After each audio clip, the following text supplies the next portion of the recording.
Hey everyone! In this video, I'll show you how to install HWMonitor on your Windows PC. Just follow these simple steps. Let's get started. Open your web browser. Search for HWMonitor. Open the official CPU ID website.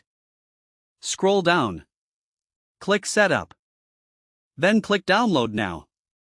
After the download is complete, open the installer. Click Next. If you want, you can choose a different installation location. Then click Next. Click Next again. If you want a desktop shortcut, enable Create a desktop shortcut. Then click Next. Click Install. Wait for the installation to finish. Then click Finish. Now open HWMonitor.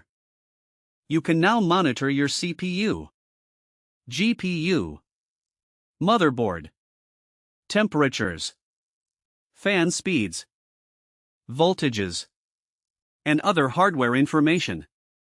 If you want a detailed guide on how to use HWMonitor, or how to check your CPU and GPU temperatures, let us know in the comments.